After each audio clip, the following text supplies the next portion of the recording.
నియోజకవర్గంలో ఇద్దరు హేమాహేమీలు ఉండడం జరిగింది. ఒక పక్క వల్లభనేని వంశీ గారు, యార్లగడ్డ వెంకటరావు గారు. చూసుకున్నట్లయితే ఈసారి ప్రజలు ఎటువైపు మొగ్గు చూపుతున్నారు? ఈసారి యార్లగడ్డ వెంకటరావు వైపు మొగ్గు చూపుతున్నారు. Okay, thank you. ఇక ఏపీ విషయానికి వస్తే కనుక అటు తెలంగాణ రాష్ట్రం కానివ్వండి, ఏపీ ప్రజలు కానివ్వండి, ఎలక్షన్స్ ఎప్పుడా అని చెప్పి ఎదురు చూస్తాను సార్. ఈ పరిణామాలని చూస్తే ఈసారి నెక్స్ట్ సీఎం ఎవరు అవ్వబోతున్నారు మీ యొక్క అవగాహన ప్రకారం చెప్పండి. మా యొక్క అవగాహన ప్రకారం చంద్రబాబు నాయుడు గారు అవుతారు. ఓకే అన్న, చూసుకున్నట్లయితే చంద్రబాబు నాయుడు గారి అక్రమ అరెస్ట్ కానివ్వండి, మిగతా కేటగిరీకి సంబంధించిన సమస్యలు కానివ్వండి చూసుకున్నప్పుడు పొత్తుతో ముందుకెళ్తామని పవన్ కళ్యాణ్ గారు రావడం జరిగింది. సో ఇది ఎంతవరకు ఇప్పుడున్న ప్రభుత్వంపై ప్రభావం ఉంటుందంటారు? ఆయనేమో వ్యతిరేక ఓటు చేయకూడదు అనే ఒక అంశంతో ముందుకు రావడం జరిగింది. సో ఏపీ ప్రజలు కూడా హర్షణీయం వ్యక్తం చేస్తున్నారు. ఈ పరిణామాలని చూస్తే ఏపీ ప్రజలు ఈసారి ఎటువైపు ఎక్కువ మొగ్గు చూపుతున్నారు? ఈ పరిణామాలన్నీ చూసినా సరే జగన్మోహన్ రెడ్డి మీద వ్యతిరేకంగానే ఉన్నాం మేము. ఈయనేమో ఒక పక్క సంక్షేమ పథకాలతోనే పేదలకి, బడుగు బలహీన వర్గాలకి ఏదైతే మనం చేయదలుచుకుంటున్నాం అనుకుంటున్న మేనిఫెస్టో ప్రకారం నవరత్నాలు కానివ్వండి, మిగతా సంక్షేమ పథకాలు కానివ్వండి రీచ్ అయినాయి కాబట్టి ఈయన వైపే ఉన్నారు. వైనాట్ 175 అని ఈయన అంటున్నారు. ఇటుపక్క చూసుకుంటే ప్రజలందరూ కళ్ళు తెరుచుకున్నారు, అనేక ఇబ్బందులు పడ్డారు ఈ 4 సంవత్సరాల పైచిలుకు పాలనలో. ఈసారి మటుకు మన యొక్క ఓటు అభివృద్ధి వైపే ఉంటుందనేది వీళ్ళ వర్షం. ఏది కరెక్ట్ అంటారు? మాది ఓన్లీ జనసేన, తెలుగుదేశం అండి మాది. జగన్ గారి వరకు మేము వెయ్యం. మరి ఈయనేమో ఓవర్ కాన్ఫిడెన్స్తో వైనాట్ 175 అంటున్నారు. అవదు. కనీసం ఈసారి గెలుతాం కూడా కష్టమే, సీట్లు కూడా వస్తాయి రావో కష్టమే. అనే సినిమా తీసి కొంతమందిని పొలిటీషియన్స్ కానివ్వండి, టీడీపీకి మద్దతుగా ఉండే వాళ్ళని డిగ్రేడ్ చేయడం జరుగుతుంది. అది ఎంతవరకు సమంజసం అంటారు? ఏదైనా ఉంటే రాజకీయ పరంగా పోరాడాలి, కానీ ఇలా వ్యక్తిగతంగా క్యారెక్టర్ అసాసినేషన్ చేయడం ఎంతవరకు కరెక్ట్ అంటారు? కరెక్ట్ అంటే ఇలా ఇష్టం వచ్చినట్టు సినిమాలు తీసేసుకుంటే కుదరదండి. ఈ సినిమా పరమే, కెరియర్కి వచ్చేవాడికి కెరియరే, పొలిటీషియన్ పరంగా పొలిటీషనే. అది అలా చూసుకున్నట్లయితే జాతీయ ప్రాజెక్టు పోలవరం ప్రాజెక్టు 70% పైనే పనులు పూర్తయిన ఆ సమయంలో రివర్స్ టెండరింగ్ అని చెప్పి వీళ్ళే దీన్ని వెనక్కి తీసుకెళ్లడం జరిగింది. తర్వాత దాన్ని పూర్తి చేసి వాటర్ వదిలింది చంద్రబాబు నాయుడు గారు. దాని మీద మళ్ళీ ఎలిగేషన్ పుట్టించుకొచ్చింది ఈ జగన్మోహన్ రెడ్డి గారు. చంద్రబాబు నాయుడు వాళ్ళే కాలువలో కలిసినాయి. అది ఇప్పుడు జగన్ గారు చేసింది అప్పుల పాలు కదా, ఆయన సొంత జేబులో డబ్బులు పెట్టాడేంటండి. ఆయన సొంత జేబులో పెట్టి డబ్బులు పెడితే అనుకోవచ్చు, ఈ డబ్బులన్నీ అక్కడే ట్యాక్స్ మా మీద వేస్తున్నారు, మేము చేసే పనుల మీద మా మీద వేస్తున్నారు. మొన్న చూస్తేనేమో అంతకుముందు ఇసుక ఆపారి తెప్పాడు వచ్చిన కాడ నుంచి. ఇప్పుడు చూస్తేనేమో ఆయన ఇష్టం వచ్చినట్టు ఇప్పుడు 4వ తరగతి 5వ తరగతి వచ్చినంతవరకు ఊళ్ళో వాళ్ళకి పెన్షన్లు ఇవ్వాలి. ఆయన ఇష్టం చంద్రబాబు ఉన్నప్పుడు 1వ తారీఖు పెన్షన్లు ఇచ్చాడు. మరి అది చేతంటే ఇంకేంటండి? చూసుకున్నట్లయితే ప్రభుత్వ ఉద్యోగులకే జీతాలు లేవు, అంగన్వాడీలు.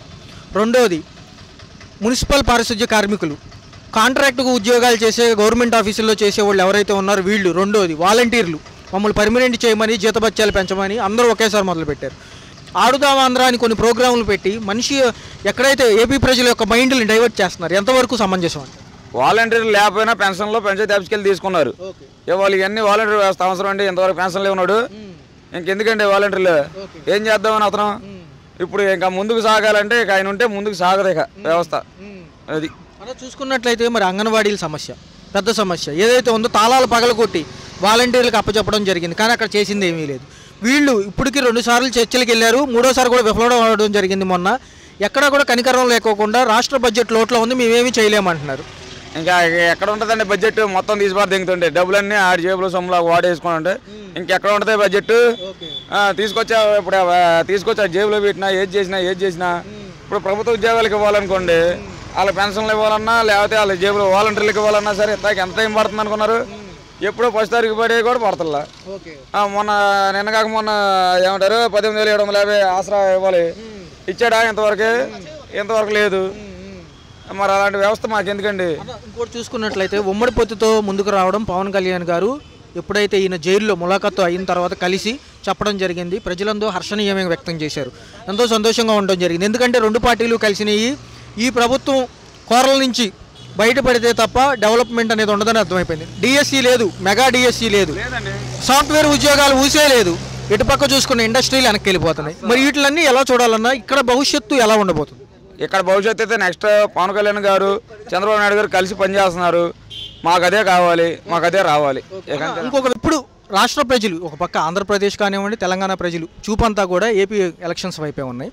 సీఎం జగన్ ఒక పక్క, అన్ని పార్టీలు కూడా మరో పక్క, దీన్ని మీరు ఎలా భావిస్తారు? సీఎం అంటే కొన్ని పథకాలు బాగానే ఉన్నాయి, కానీ కొన్ని పథకాలు బాగోలా. అది సో అన్న చూసుకున్నట్టే ప్రతి ఇంటికి సంక్షేమ కార్యక్రమాన్ని అందజేశారు, అందరు మనల్ని పొందారు. జగన్కి వ్యతిరేకంగా అందరూ ఏకం కావడాన్ని మీరు ఎలా తీసుకుంటున్నారు? జగన్ అంటే బాగానే ఉంటాయి, కానీ ఇసుక ప్రాబ్లం మాత్రం బాగా జనాన్ని బాధ పెట్టాడు, పేదలని. అప్పుడు ఇసుక 3,000 రూపాయలు ఉండేది, ఇప్పుడు 6,000 రూపాయలు. అది ఒకప్పుడు మరి చంద్రబాబు నాయుడిని తిట్టారు, మరి ఇప్పుడు ఆయన చేసింది ఏంటి? అది. సో ఈ పరంగా చూసుకుంటే సీఎం జగన్ గారు సింగిల్గా మేనిఫెస్టోతో రావడం జరిగింది అప్పుడు 2019 నుంచి. ఎంతవరకు ఆయన ఇచ్చిన హామీలు కానీ పథకాలు కానీ నెరవేరినాయని మీ అభిప్రాయం? నెరవేరినాయి అంటే డిగ్రీ వాళ్ళకి ఫీజులు ఎగ్గొట్టాడు, అది అమ్మఒడి అని కింద అన్నాడు. ఒక నెల ఒక సంవత్సరం ఇచ్చాడు, రెండో సంవత్సరం ఎగ్గొట్టాడు, దానికి సమాధానం లేదు. చూసుకుంటే ఉమ్మడి పొత్తుతో వస్తున్నారు టీడీపీ మరియు జనసేన, వీళ్ళందరూ కలిసి జగన్మోహన్ రెడ్డి గారిని గద్దె దింపాలని చెప్పి ఈసారి వచ్చే ఎలక్షన్స్లో ఖచ్చితంగా నిర్ణయించుకొని సింగిల్ మేనిఫెస్టోతో వస్తున్నారు. ఈయన ఆల్రెడీ సంక్షేమ పథకాలకు కానివ్వండి మిగతా వాటికి డబ్బులు బటన్ నొక్కితేనే మొత్తం విడుదల చేశామని ఈయన అంటున్నారు. ఖచ్చితంగా గెలవబోయేది నేనే అంటున్నారు. దీన్ని ఎలా చూడొచ్చు? శుభ్రంగా చేస్తలేదుగా, కొన్ని ఏమో ఇలా చేస్తున్నాడు, కొన్ని అలా చేస్తున్నాడు. అలా చూసుకుంటే సీఎం జగన్ వెనుక ప్రజలు ఉన్నారు, బడుగు బలహీన వర్గాలు ఉన్నారు, సంక్షేమ పథకాలు లబ్ధి పొందిన వాళ్ళు ఉన్నారు. టీడీపీ మరియు జనసేన ఈ కూటమి వీళ్ళందరినీ విచ్ఛిన్నం చేసి ఒక నెగిటివ్ పబ్లిసిటీని తీసుకెళ్దాం అనుకునేది ఎంతవరకు నిజం, ఎంతవరకు అబద్ధం చెప్పలేమండి. అది ఎలా ఉంటుందో తెలియదు, అది ఓట్లోకి వచ్చినాక. ఇంకో విషయం ఏంటంటే అన్న, ఆల్రెడీ షర్మిల గారు ఎవరైతే జగన్మోహన్ రెడ్డి గారు సోదరి ఉన్నారు, ఆవిడ కాంగ్రెస్లో విలీనం ఈరోజు జరగబోతుంది. రెండో పక్క ప్రకారంగా చూసుకుంటే చంద్రబాబు నాయుడుతో కలిసి ముందుకెళ్తాము అని చెప్పి విశ్వసనీయ వర్గాల నుంచి ఇన్ఫర్మేషన్ ఉంది. ఒకవేళ ఆవిడ కనుక ఇటు చేరితే ఈయనకి ఏమైనా నష్టం ఉంటుందంట? ఉండొచ్చు, ఉంటుంది, నష్టం ఉంటుంది. ఎందుకంటే తోబుట్టుని ఆయన తోసేశాడు, అది అలా ఎందుకు తోయాల్సి వచ్చింది? తోబుట్టుని అసలు అది మెయిన్, అది ఆయనకి. అలా చూసుకుంటే 40 సంవత్సరాలు నాకు ఎక్స్పీరియన్స్ ఉంది, ఫామ్లో ఉన్నా, నేను ఐటీ రూపకర్తని, సాఫ్ట్వేర్ కంపెనీలు పెట్టిన టాలెంట్ నాకు ఉంది అని చెప్పి అన్న చంద్రబాబు నాయుడు గారు సింగిల్గా రాగలేకపోవడానికి పోటీకి కారణం ఏంటి? కారణం అంటే అనేక రకాలుగా ఉంటాయి, ఇబ్బందులు ఉంటాయి. పక్కంటోళ్ళు కొద్దిగా గిట్టనోళ్ళు ఉంటారు, కొద్దిగా ఎక్కేసి పడుతున్నారు ఆయన రానికుండా. ఆయన చేసే పని బాగానే ఉన్నాయి. అది అన్న చూసుకుంటే ఫైనల్గా 2014లో చంద్రబాబు నాయుడు గారు ఒక మేనిఫెస్టో విడి చేసి కొన్ని పథకాలు ఇవ్వడం జరిగింది. అదే 2019లో జగన్మోహన్ రెడ్డి గారు వచ్చాక కూడా ఆయన మేనిఫెస్టో ప్రకారంగా కొన్ని హామీలు ఇవ్వడం జరిగింది, కొన్ని అమలుపరచడం జరిగింది. ఈ రెండు వ్యత్యాసాలలో ఎవరిది కొంచెం ఎక్కువ సక్సెస్ఫుల్ అంటే? చంద్రబాబుదే ఉంటుంది. జగన్మోహన్ రెడ్డి గారి కొంచెం బడుగు బలహీన వర్గాలు వీటిల్లో సక్సెస్ అయినాయి అంటున్నారు. ఎంత పట్టుకుని లేదండి, అది తప్పు. అది చంద్రబాబు నాయుడు పర్లా బాగానే ఉంటుంది, ఆయన వస్తే మాత్రం అంతా బాగానే ఉంటుంది, ఈయన వస్తే మాత్రం చెప్పలేము. మళ్ళీ చూసుకుంటే ఒక నిమిషం, వైనాట్ 175 అంటున్నారు, వైనాట్ 175 అంటున్నారు జగన్మోహన్ రెడ్డి గారి ప్రభుత్వం. ఇటు చూసుకుంటే మొత్తము సింగిల్గా మీకు డిపాజిట్లు కూడా రావంటున్నారు టీడీపీ వాళ్ళు. వీళ్ళిద్దరిలో ఎవరి మాట నమ్మొచ్చు అంటారు? టీడీపీదే వస్తుంది. అన్న చిన్న చిన్న ప్రశ్నలు మీకు అర్థమైపోతుంది. స్టార్ట్ అన్నారు. ఏపీ 2024 ఎలక్షన్స్ కొన్ని నెలల సమయం మట్టుకే ఉంది. సీఎం జగన్ ఒక పక్క, అన్ని పార్టీలు కూడా మరో పక్క, దీన్ని మీరు ఎలా భావిస్తారు? సీఎం జగన్ అంటే ఒక పార్టీ కరెక్ట్ అంటాను, కానీ పవర్ స్టార్ పవన్ కళ్యాణ్ కూడా ఉన్నా మద్దతు ఎవరికి ఇస్తున్నాడు? టీడీపీకి ఇస్తున్నాడు. దేనివల్ల ఇస్తున్నాడు? ఇప్పుడు సగం మొత్తం ఉల్లిపాయలు రేట్లు పెరిగిపోయినాయి, అన్ని మధ్యతరగతి రేట్లన్నీ పెరిగిపోయినాయి. అన్ని పథకాలు చెప్పాడు, ఏ పథకం కూడా రాలేదు. తర్వాత అమ్మబడి రాలేదు. తర్వాత ప్లస్ ఇదేంటి పిల్లలు పింఛన్ డబ్బులు అది కూడా రాలేదు. మరి దేనివల్ల అంటే మరి ప్రజలు ఇప్పుడు రోడ్డే ఇలా ఉందంటే మళ్ళీ ఆయన వస్తే మళ్ళీ జనం బతుకుతారా? రోడ్డు వదిలేసి తెలంగాణ బతుకుతారు వెళ్ళి. అన్న చూసుకున్నట్లయితే ప్రజెంట్ ఉన్న ప్రభుత్వం జగన్మోహన్ రెడ్డి గారు ప్రతి ఇంటికి సంక్షేమ కార్యక్రమాన్ని అందజేశారని, అందరూ మనల్ని పొంది జగన్కి వ్యతిరేకంగా వీళ్ళు ఉంటున్నారు అనేది ఎంతవరకు సమంజసం, లేదా జనంలో నిజమైన ఏదైతే ఉందో అంటే ఆ ఊహాజనితంగా ఉండే ఏవైతే ఉన్నాయో అవి నిజ నిర్ధారణలు ఎంతవరకు ఉన్నాయి అంటే అన్నీ చేరిపోయినాయి, అన్నీ వచ్చేసినాయి? నేను ఒక మాట చెప్పినా, చిన్న కానీ మాటలు కార్లు కానీ జగన్ కొనుక్కుంటున్నాడు మనుషులకి. ఏంటి జనానికి కొనుక్కుంటున్నాడు. జనానికి అర్థమైంది పలానా ఈ డబ్బు వస్తుంది. 46 పథకాలు అన్నారు. 40 నా దగ్గర ఆటో ఉన్నాయి, 2 ఆటోలు ఉన్నాయి. 2 ఆటోలో సొంత ఆటో ఒకటి ఉంది, ఒక ఆటో అద్దె ఆటో. దాని మీద డబ్బులు వస్తాయా? రావు. అది అద్దె ఆటోకి ఒకటి ఇస్తే వాడికి డబ్బులు వస్తాయా? వాడికి బాధపడతాయి కదా. 5 సంవత్సరాలు వాళ్ళు తోలుతున్నారు కదా, వాడికి 10,000 రావాలి కదా. ఎటొచ్చింది దానికి డబ్బులు నా మీద నాకు వస్తాయి, వాడు బాధపడ్డారు. మరి జనాలతో కొనుక్కున్నాడు కానీ జనాల కోసం ఆలోచన లేదు. నేనే పైకి రావాలి, నేనే దిగాలని అనుకుంటున్నాడు కానీ పలానా జనాల కోసం ఇలా ఉన్నారు జనం అలా ఉన్నారని అస్సలు అనుకోవట్లేదు. అదే టీడీపీ పార్టీ అంటే 50 రూపాయలు సరే ఏ తిండి అయినా సరే 5 రూపాయలు అన్నగాన్ని పెట్టేసి బతకవచ్చు, రోడ్డు మీద బతకవచ్చు అని పెట్టాడు.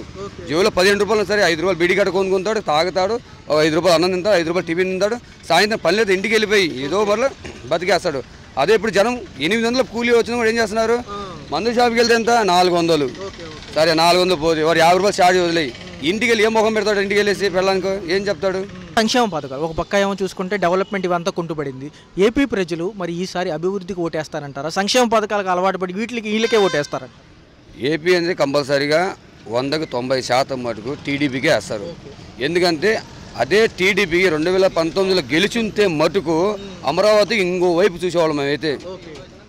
అమరావతికి ఇదే bridge, Amaravati bridge same bridge కడుతున్నాడు, హైదరాబాద్ నుండి డైరెక్ట్ విశాఖపట్నం కడుతున్నాడు. ఆ బ్రిడ్జి అమలు అయితే మటుకు అయ్యింటే కొన్ని వేల కోట్లు మనం ఎక్కడ పోయే అవసరం లేదు, హైదరాబాద్ పోయే అవసరం లేదు, అమెరికా పోయే అవసరం లేదు, విజయవాడలో చక్రం తిప్పకుండా బతికేచ్చు ప్రతి మనిషి. ఇంకోటి ఐటీ కానివ్వండి ఇవి కానివ్వండి 40 సంవత్సరాల అనుభవం ఉందని చంద్రబాబు నాయుడు అంటున్నారు. ఏది ఐటీ దిగ్గజంగా డెవలప్మెంట్ పరంగా. ఇటు పక్క చూసుకుంటే గుడివాడ అమర్నాథ్ గారు ఐటీ మినిస్టర్గా ఉన్నారు, ఆయనకి ఏమీ తెలియదు అసలు దీని గురించి. ఇవన్నీ చూసుకుంటే విద్యార్థులకు డిఎస్సి లేదు, మెగా డిఎస్సి లేదు, జాబ్ క్యాలెండర్ లేదు. ఇవన్నీ ఈ పరిణామాలన్నీ కూడా రేపు ఎలక్షన్స్లో ఎఫెక్ట్ ఉంటుంది అంటారు ఖచ్చితంగా? కంపల్సరీ ఉండిద్ది అన్న, దీనికి కంపల్సరీ ఉండిద్ది. ఎందుకంటే ఇప్పుడు గవర్నమెంట్ ఏం చేశారు, మున్సిపాలిటీ ఏం చేశారు, జీతాలు పెంచన్నారు. ఫస్ట్ నుంచి 3 నెలలు జీతాలు పడలేదు, దేనికి ఆపేశారు, ఎక్కడ చెత్త అక్కడ ఆగిపోయింది. ఇప్పుడు అన్నీ కావాలంటే జగన్ మీద పడతారు, చేస్తాడా చేయరా, చేయకపోతే చైనా గెలిచే టీడీపీ, చేయకపోయినా కలిసే టీడీపీ. ఎందుకంటే కావాలని పెట్టాడు, కేసులు పెట్టాడు. కానీ జగన్ అనుకున్నా నేనే హీరో అనుకున్నాడు మొత్తానికి. ఒక్కసారి బయటికి వచ్చాడంటే మామూలు టీడీపీ గెలిచాడంటే జగన్ గుండిద్ది. తర్వాత రీసెంట్గా చంద్రబాబు నాయుడు గారు సభలో చెప్పడం జరిగింది, ఈయన కనుక ప్రభుత్వంలోకి వస్తే ఎవరైతే దీపం పథకం కింద ఏదైతే ఉందో 3 గ్యాస్ సిలిండర్ ఫ్రీ అంటున్నారు, బస్సు మహిళలకు బస్సు ఫ్రీ అంటున్నారు. సో ఇవన్నీ ఎలా ఉండబోతున్నాయి? ఖచ్చితంగా ప్రజలు కానీ మహిళలు కానివ్వండి ఈసారి ఇటువైపే ఉంటారంట. మహిళలు ఉంటే అదే లేడీస్ కొద్దిగా జ్ఞానం పడి ఆలోచిస్తే వేసేదే టీడీపీకే అసలు వాళ్ళకి ఆలోచన వచ్చింది, కంపల్సరీ టీడీపీ వేస్తారు. ఉంటే అమ్మబడి వస్తుంది, జాతి కులం వస్తుంది, తర్వాత సముద్రం బడి వస్తుంది, ఏదేదో పథకాలు పెట్టారు. కానీ దాంట్లో 10% వస్తుంది కొంతమందికి. అది కూడా ఏంది, Aadhaar card, voter card, pan card, అన్ని రేషన్ కార్డు ఉంటేనే వస్తుంది. అది అంత దారి లేదు. ఇప్పుడు ఇదే రేత అన్నీ ఉన్నాయి, ఏది అమ్మబడి ఇప్పుడు రాలేదు. నాకు బిఎస్సి బ్యాంక్స్ బుక్ ఉంది, అది కూడా రాలేదు, ఏమీ రాలేదు. ఇప్పుడు 3 సంవత్సరాలు చదువుతుంది మా అమ్మాయి, 8వ తరగతి గవర్నమెంట్ స్కూల్ నాది, ఇప్పుడు లేదు. వై నాట్ 175 అంటున్నారు ప్రజెంట్ జగన్మోహన్ రెడ్డి గారు. సుమారు ఎన్ని స్థానాలు రావచ్చు అంటారు? మా అవధానం అంతే, ప్రజలంతే వేస్తే లేడీస్ వేయవచ్చు, జెంట్స్ మటుకు అస్సలు పీకలతో కోపం ఉన్నారు. వాస్తవం నేనే చెప్తున్నా కదా. ఖచ్చితంగా రేపు 2024 ఇప్పుడు ఈ 24లో రాబోయే ప్రభుత్వం ఖచ్చితంగా టీడీపీకే, కంపల్సరీ 100కి 100% టీడీపీకే. ఆడు కొనుక్కున్నా సరే కొనుక్కోరు. ఎందుకంటే జనం ఈసారి దెబ్బతిన్నా ఒక్కసారి అంటే ఇంకా నాకు బూతులు వచ్చేస్తాడు, డైరెక్ట్గా మాట్లాడేస్తాను కానీ డైరెక్ట్గా. అంతే ఒక్కసారి అన్నాడు, రోడ్డు పాలైపోయారు అందరు. కానీ పైకి వచ్చిన వాళ్ళుగా పైకి లేదు, కింద దిగిన వాళ్ళు ఉన్నారు. అంతా బైకులు అమ్మేశారు, ఆటోలు అమ్మేశారు, అన్నీ పుట్టుపాటు పడుకుని ఉన్నారు ఈ రోజుల్లో. అదే టీడీపీ వచ్చింటే అమరావతి ఏదో పని దొరికేది. ఎన్ని ఫ్యాక్టరీలు అమరావతి చేశాడు, అసలు అమెరికా టైర్ చేస్తాడు, జపాన్ బ్రిడ్జి కట్టాడు, ఓపెన్ చేసింది ఎవరు, జగన్. బస్టాండ్ అట్టుండే బస్టాండ్ మన విజయవాడ, దానికి అమరావతి చేసేసాడు డైరెక్ట్గా. ఇన్ని చేసిందా మళ్ళీ మూర్ఖంగా మళ్ళీ ఎవరైనా వైసీపీ కూడా వేస్తారా?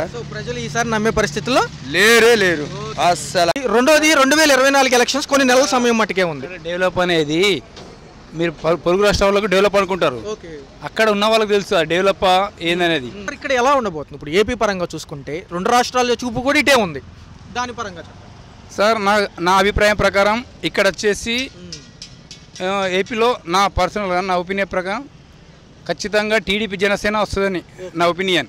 ఎందుకని అనగా ఇంతకుముందు జగన్ పైన ఎంతో ఆశలు పెట్టుకున్నారు జనాలు. ఒకసారి ఛాన్స్ ఇద్దామని ఒక ఆశ, ఇంకోటి రాజశేఖర రెడ్డి కుమారుడు అని, మళ్ళీ వాళ్ళ చెల్లెలు షర్మిలమ్మ, మళ్ళీ వాళ్ళ అమ్మ వాళ్ళు పాదయాత్ర చేశారు. ఈ 4 అంశాల పరిగణన పెట్టుకొని అతనికి ఒకసారి ఛాన్స్ ఇద్దాంలే, చంద్రబాబు నాయుడు 14 సంవత్సరాలు చేశాడు కదా అనే ఉద్దేశంతో ఇచ్చారు. కానీ అతను నిలవబెట్టుకోలేకపోయాడని చెప్పేసి నా ఒపీనియన్. ఇక్కడ అంటే మన కళ్ళలో చూడలేము, చూసిన మటుకైతే అతను అనుకున్న హామీలు కూడా సరిగ్గా నిలబెట్టాలనుకోండి. ఇప్పుడు వచ్చింది సంక్షేమ పథకాలు అని చెప్పేసి ఇచ్చేసి జనాలను సోమరులుగా తయారు చేయడం తప్ప నువ్వు ఉపాధి కల్పించాలి, ఉపాధి అవకాశాలు కల్పించాలి. ఇప్పుడు ఒక ఇంటిలో తలా 10,000 ఒక ఇద్దరికి 20,000 ఇచ్చే సంవత్సరానికి, అదే ఇంట్లో ఉపాధి అవకాశం కల్పించానుకో, నెలకు 10,000 జీతం ఇచ్చానుకో, సంవత్సరానికి 1,20,000 వస్తున్నాయి. నువ్వు 20,000 ఇవ్వాల్సిన అవసరం లేదు కదా. 20,000 రూపాయలు రేపు రాష్ట్ర ప్రభుత్వం మీద అప్పు పడతాయి కదా. ఈ అప్పు లేకుండా వాళ్ళు స్వతహాగా సంపాదించుకుంటారు కదా, అది కల్పించాలి అభివృద్ధి అంటే. చూసుకున్నట్లయితే ఇక్కడ ఉన్న కంపెనీలు వెళ్ళిపోవడం జరిగింది, ఎక్కడ అభివృద్ధి లేదు. ఐటీ శాఖ కంప్లీట్గా కుదేలైంది. రెండోది, తెలంగాణలో ఎలక్షన్స్ రిజల్ట్ రాగానే ఏపీ ప్రభుత్వంలో జగన్మోహన్ రెడ్డి గారు యుద్ధ ప్రాతిపదికన ఇన్ఛార్జీలను చేంజ్ చేయడం, ఎమ్మెల్యేలను చేంజ్ చేయడం, ఇవన్నీ జరుగుతున్నాయి మాకు ఇక్కడ. ఇవి చూసుకుంటే ఉన్న పర్సన్, ఫేస్ ఐడెంటిఫై ఉన్న పర్సన్కే ఏమీ లేనప్పుడు కొత్త పర్సన్లు నమ్మే అవకాశం ఉందండి సార్. ఇప్పుడు అతనికి ఇన్ని రోజులు ఎలా ఉందంటే వైనాడు 175 అన్న ఉద్దేశం ఉండేది. ఇప్పుడు అతనికి ఒక భయం అనేది పట్టుకున్నది. అంటే పైన గంభీరంగా కనబడ్డా లోన ఒక భయం పట్టుకున్నది. అది ఏమిటంటే అక్కడ ఎంతో అభివృద్ధి చేసిన కేసీఆరే ఓడిపోయాడే, మనం అభివృద్ధి లేదు, మన అభివృద్ధి కుంటుపడింది, మనం ఎంత అన్న ఉద్దేశం అతనిలో బయట చెప్పలేకపోయినా కొరవడింది. ఆ ఉద్దేశంతోనే ఎమ్మెల్యేలు మార్చడం జరుగుతుంది, ఎంపీలు మార్చడం జరుగుతుంది. ఒక పక్కన ఇక్కడ చూసుకుంటే డిఎస్సి ఎగ్జామ్ లేదు, టీచర్స్ కానివ్వండి వీటికి సంబంధించి. మెగా డిఎస్ అని అన్నారు, అది లేదు. రెండోది, అసలు ఐటీ శాఖ కంప్లీట్గా కుదేలైంది. ఒక్క ఉద్యోగం లేదు. ఏదన్నా ఉంటే గ్రామ వాలంటీర్లు, సచివాలయాలు ఉద్యోగాలే, అవి కూడా అయిపోయి వచ్చినాయి. వాళ్ళు కూడా సమ్మెలకు దిగారు. ఇక్కడ చూసుకుంటే అంగన్వాడీలు, అవుట్సోర్సింగ్ కాంట్రాక్ట్ ఉద్యోగులు, గవర్నమెంట్లో చేసేవాళ్ళు. ఒక పక్క చూసుకుంటే వాలంటీర్లు, వీళ్ళు కాకుండా మున్సిపల్ పారిశుద్ధ్య కార్మికులు, వీళ్ళందరూ సమ్మెలకు దిగారు ఇచ్చిన హామీలు నెరవేర్చాలని చెప్పి. ఈ పరిణామాలన్నీ చూసుకుంటే వ్యతిరేకత మొదలైందంటారా? ఖచ్చితంగా అండి, ఖచ్చితంగా కనబడకుండా వ్యతిరేకత ఏర్పడ్డది. ఇప్పుడు ఇక కూడా జనాలు ఇంకా 3 నెలలు ఉంది, ఎందుకులే వ్యతిరేకంగా పోయి అతన్ని దృష్టిలో ఎందుకు పడాలని ఉద్దేశంతో ఆపుకుంటున్నారు తప్ప ఖచ్చితంగా దీని యొక్క ప్రభావం ఎలక్షన్లో ఖచ్చితంగా చూపెడతారు. సో 2024లో ఈ 175 అని ఏదైతే వీళ్ళు ఒక నినాదం పెట్టుకుని అంటున్నారో ఎంతవరకు రీచ్ అవచ్చు అన్న? నాకు తెలిసి సార్ వైసీపీకి 40 నుంచి 40 సీట్లు రావచ్చు. జనసేన టీడీపీ కలిపేసి 120 సీట్ల వరకు తీసుకురావచ్చు. ఇక మిగతావి 5-10 సీట్లు అన్నీ కలిపి. సో ఖచ్చితంగా ఈసారి ఏపీ రాష్ట్ర ప్రజలు మార్పునే కోరుకుంటున్నారు. ఖచ్చితంగా అండి. ఇప్పుడు పక్క రాష్ట్రాన్నే ఎగ్జాంపుల్గా తీసుకుంటే అక్కడే అసలు ఎవరు ఊహించినటువంటి రిజల్ట్ వచ్చింది. అసలు కింద పడిపోయినటువంటి కాంగ్రెస్ రావడం అంటే దాన్ని బట్టి అర్థం చేసుకోవాలి. సో ఖచ్చితంగా ఈసారి ఏపీ ప్రజలు ఎవరిని చూడబోతున్నారు, ఏ ప్రభుత్వం? నాకు తెలిసి చంద్రబాబు నాయుడు గారు ముఖ్యమంత్రి అవుతారు.